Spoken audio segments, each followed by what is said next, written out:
Continuando no iluminismo, vamos falar sobre progresso, otimismo de Deus. Os iluministas acreditavam que a razão conduziria os seres humanos ao progresso. Com o passar do tempo, a ignorância, fruto da irracionalidade, desapareceria e teríamos então uma humanidade esclarecida. Essa crença no progresso constante da humanidade os fazia otimistas. A maioria deles acreditavam em Deus, o relojoeiro do universo, aquele que criou o mundo e o pôs para funcionar. Os iluministas acreditavam que o mundo era regido por leis naturais. E era preciso conhecê-las, por isso, se dedicavam à ciência. Os iluministas também reagiram ao antigo regime. Opunhavam ao absolutismo, ao privilégios da nobreza e do clero, à intolerância religiosa e à falta de liberdade. O antigo regime era monarquias absolutistas em que o rei, a nobreza e o clero acumulavam poder e privilégio e as pessoas eram proibidas de dizer o que pensavam. Agora vamos falar de alguns pensadores iluministas. Entre os pensadores iluministas mais conhecidos como John Locke, Voltaire, Montesquieu e Rousseau. O inglês John Locke, 1632 a 1704, dizia que todas as pessoas, ao nascerem tinham os mesmos direitos: direito à vida, à liberdade e à propriedade. Para garantir esses direitos naturais, os indivíduos haviam criado governos.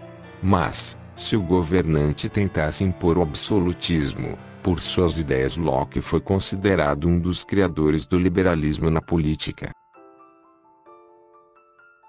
O francês Voltaire, cujo nome era François Marie Arouet, 1694 a 1778, tornou-se conhecido por suas críticas à Igreja Católica e à monarquia absolutista francesa, por seu combate à ignorância, ao preconceito e ao fanatismo religioso. Por disser o que pensava, foi preso 2 vezes e, para escapar de uma nova prisão, refugiou-se na Inglaterra. Durante os 3 anos em que permaneceu naquele país, conheceu e passou a administrar as ideias políticas de John Locke. Com-se nessa vivência, Voltaire escreveu Cartas Inglesas, obra na qual elogia a Inglaterra por ser um país em que havia liberdade de expressão, de religião e o poder do rei era limitado. Ao elogiar a Inglaterra, Voltaire pretendia criticar a intolerância e o absolutismo existentes na França. Voltaire também se destacou por sua luta em favor da liberdade de expressão. E atribuída a ele conhecia a frase: "Posso não concordar com nenhuma palavra do que você disse, mas defenderei até a morte o seu direito de dizê-la."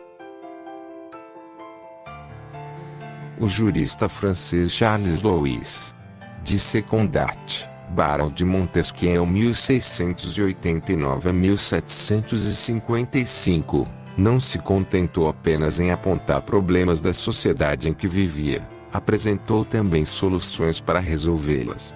Em sua principal obra, O Espírito de Leis, defende a ideia de que, quando as pessoas têm poder, tendem a abusar dele. Então era preciso evitar que o poder se concentrasse nas mãos de uma pessoa ou um só grupo de notáveis.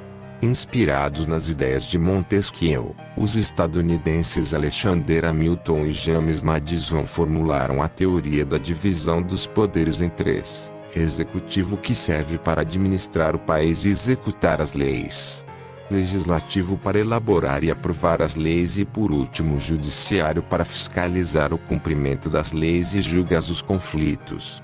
Segundo essa teoria, o governo assim dividido funcionaria bem se os 3 poderes fossem autônomos, isso é, se um não se intrometesse na área do outro. E uma coisa sempre: quando for votar, pesquisem o que ele já fez, senão todo mundo se ferra, meu amigo.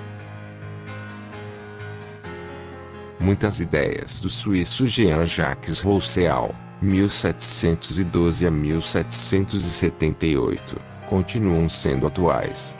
Em uma de suas principais obras, O Contrato Social, Rousseau defende a ideia de que a vontade geral é soberana, ou seja, só o povo não só pode como deve substituí-lo. Essas suas ideias influenciaram movimentos revolucionários dentro e fora da França, onde passou a viver em 1742.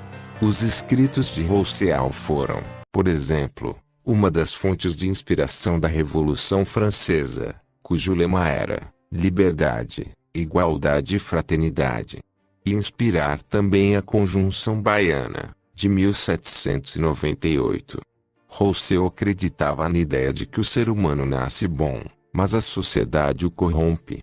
Por isso, para Rousseau, as crianças deveriam viver durante o maior tempo possível em seu estado natural de inocência. A vontade geral para Rousseau, a vontade geral era resultado dos interesses comuns a todo e não a simples soma das vontades individuais. Rex Reverso Gamer comentou: cadê a minha dignidade? Não sei não, irmão.